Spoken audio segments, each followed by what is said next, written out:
नमस्कार, मैं सुमित कुमार। आप देख रहे हैं आर्टिकल 21 न्यूज़। आज बात करते हैं भारत के उस राज्य की जहां लगभग 3 महीनों से जारी हिंसा ने देश का ही नहीं विदेशों का भी ध्यान अपनी ओर खींचा है।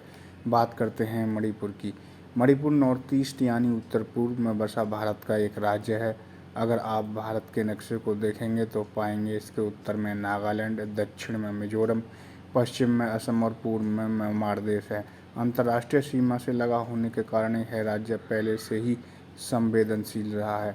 22,347 वर्ग किलोमीटर तथा 28 लाख जनसंख्या वाला यह राज्य पहाड़ियों और घाटियों से बना एक बेहद ही खूबसूरत और रमणीय नज़ारों वाला राज्य है। लेकिन हाल ही में जारी हिंसा की आग ने उसकी खूबसूरती को तहस नहस कर दिया है। आगे बढ़ने से पहले इसकी राजनीतिक संरचना की बात करते हैं। मणिपुर की राजधानी इम्फाल है तथा एक सदन वाले इस राज्य में विधानसभा की 60 सीटें हैं। इसके अलावा लोकसभा की 2 सीटें और राज्यसभा की 1 सीट है। भाजपा शासित इस राज्य के मुख्यमंत्री एन बीरेन सिंह हैं तथा राज्यपाल LA गणेशन। मणिपुर की साक्षरता करीब 80% है।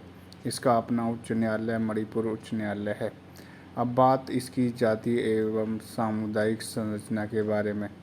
मणिपुर में मुख्य रूप से 2 जातीय समुदाय हैं। इनमें से एक है मैतेई समुदाय तथा दूसरा है कुकी और नागा जनजातीय समुदाय। 1949 में मणिपुर के गठन के बाद से ही इन समुदायों में अधिकारों और वर्चस्व को लेकर झड़पें होती रही हैं। मैतेई समुदाय और उसकी मांग। मैतेई समुदाय मणिपुर का बहुसंख्यक समाज है जिसकी आबादी मणिपुर की कुल आबादी का लगभग 53% है। मणिपुर के मुख्यमंत्री एन बीरेन सिंह खुद मैतेई समुदाय से ताल्लुक़ रखते हैं तथा राज्यसभा की एकमात्र सीट भी मैतेई समुदाय के पास है। मैतेई समुदाय बहुसंख्यक होने के साथ ही विधानसभा की 60 सीटों में से लगभग 40 सीटों पर अपना प्रभाव रखता है। मैतेई समुदाय ज़्यादातर घाटियों में निवास करते हैं और जनजातीय समूह में नहीं आते। मैतेई हिंदू धर्म को मानने वाले हैं। मैतेई समुदाय की लंबे समय से मांग रही है कि उनको अनुसूचित जनजाति वर्ग का दर्जा दिया जाए, क्योंकि जिन मैतेई समुदाय को जनजाति समुदाय का दर्जा नहीं मिला वे उन इलाकों में ज़मीन नहीं खरीद सकते जहां कुकी और नागा जनजाति निवास करती है। कुकी और नागा जनजाति मुख्य रूप से 4 पहाड़ी जिलों में निवास करती है। इसके साथ ही मैतेई समुदाय का आरोप है कि कुकी और नागा जनजाति इलाकों में घुसपैठ की घटनाएं लगातार हो रही हैं, क्योंकि म्यांमार की सीमा मणिपुर से लगी हुई है और म्यांमार में भी कुकी जनजातीय समूह है। मैतेई समुदाय इस घुसपैठ को अपनी सुरक्षा से जोड़कर देखता है। साथ ही कुकी समुदाय पर यह भी आरोप लगाता है कि कुकी इलाकों में नशे का व्यापार अंतर्राष्ट्रीय स्तर पर होता है, जो देश और राज्य के लिए खतरा है। अब बात कुकी समुदाय और उसके विरोध की।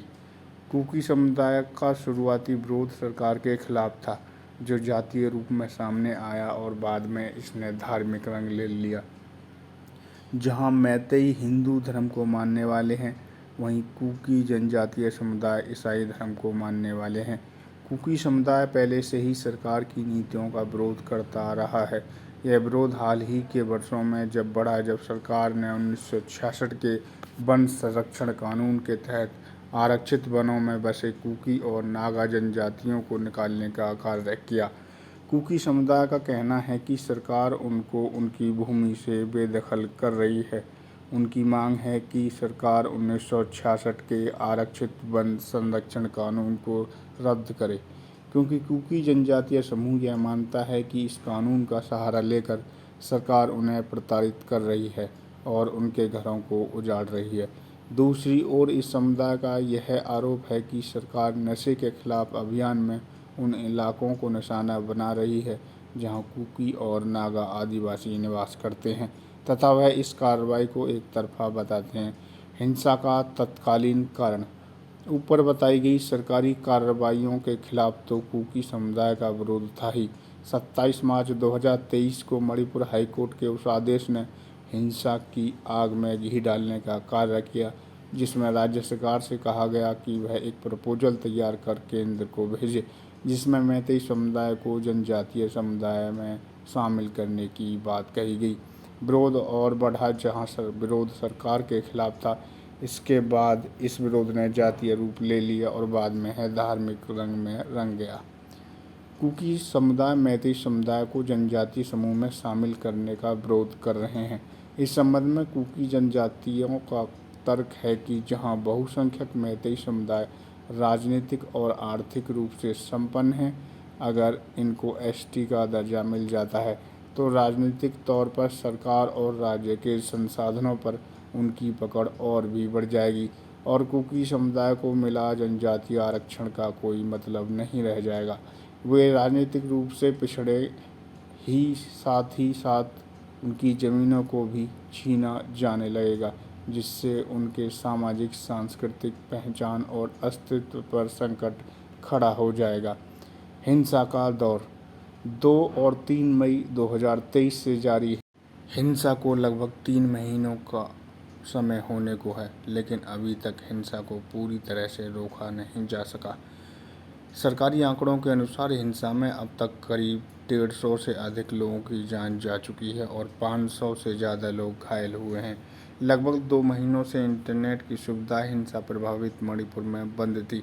हिंसाग्रस्त मणिपुर में हिंसा के विरुद्ध सरकारी कार्रवाई को लेकर भी सवाल खड़े हुए। भाजपा शासित राज्य में हिंसा के दौर में केंद्र और राज्य सरकार की उदासीनता पर कई सवाल खड़े किए गए। हाल ही में जब इंटरनेट को बहाल किया गया तो कई सारे वीडियो सामने आए जो मणिपुर की बर्बादी का मंजर बयां करते हैं। चर्चों को तोड़ा गया, मंदिरों को निशाना बनाया गया, हिंसा को धार्मिक रंग दिया गया, लड़कियों और महिलाओं से दरिंदगी हुई।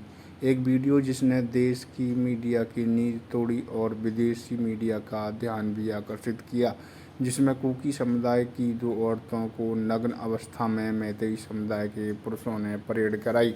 वीडियो वायरल होने पर जब सरकार की नींद उड़ी और निंदा होने लगी तो प्रधानमंत्री मोदी की भी चुप्पी टूटी और विदेशियों पर कार्रवाई करने की बात कही।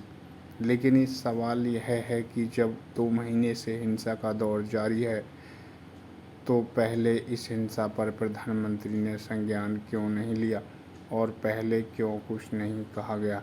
क्यों हिंसा को भड़काया गया और क्यों हिंसा को धार्मिक रंग दिया गया? इससे किसका फ़ायदा हुआ और किसका नुकसान?